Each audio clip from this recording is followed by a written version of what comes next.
celebrate the very good performance by Kenneth girls within the county of Embu, and it's always good to acknowledge good performance.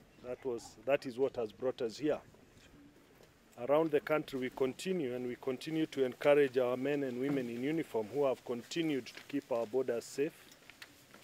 And I want to appeal to the Commissioner of Police to also ensure internally that Kenyan citizens are safe. And not just safe from a security point, but also safe from the road carnages that are taking place on our roads. We need to be more vigilant internally. We need to ensure that every life is safe. Yeah, let's talk about the alliances which are emerging as 2012 approaches. There is a school of thought which thinks that Central Kenya is too selfish.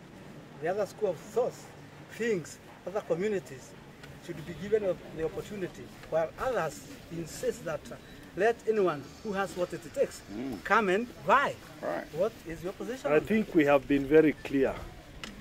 It is not tribe or region that will rule for the betterment of Kenya.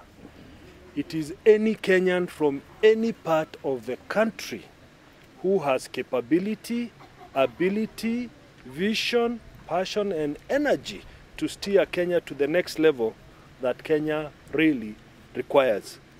Two, I think alliances that will work are alliances that will help build Kenya, not alliances based on tribe or hatred of individuals or alliances based on regions. I think we are one people. We should live for one country.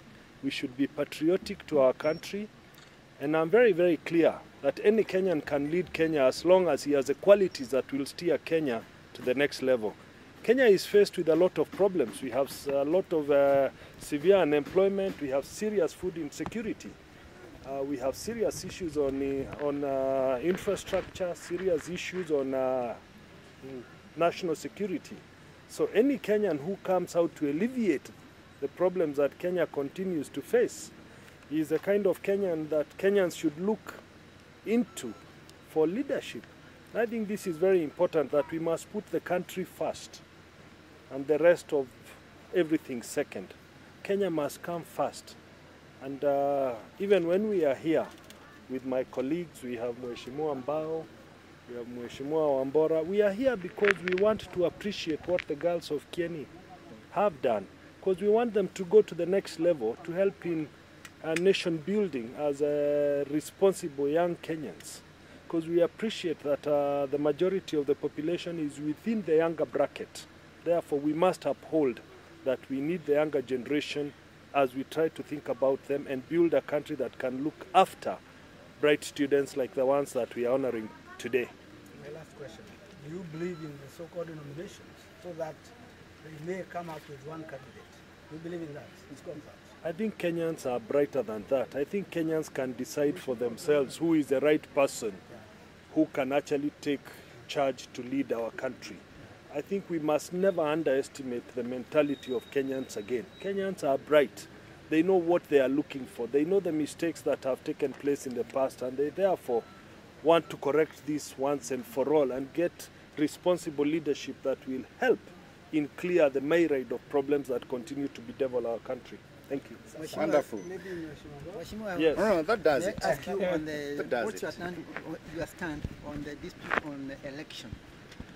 I think I've been very, very clear that the Constitution talks about August. I've also said you do not amend the Constitution to suit institutions. You correct your institutions to fit in to the Constitution. So if we are told to go to December, what happens next year if the institutions are not ready and we are told to go to March, we are told to go to June? We have to be very careful, because Constitution is the supreme law of the country.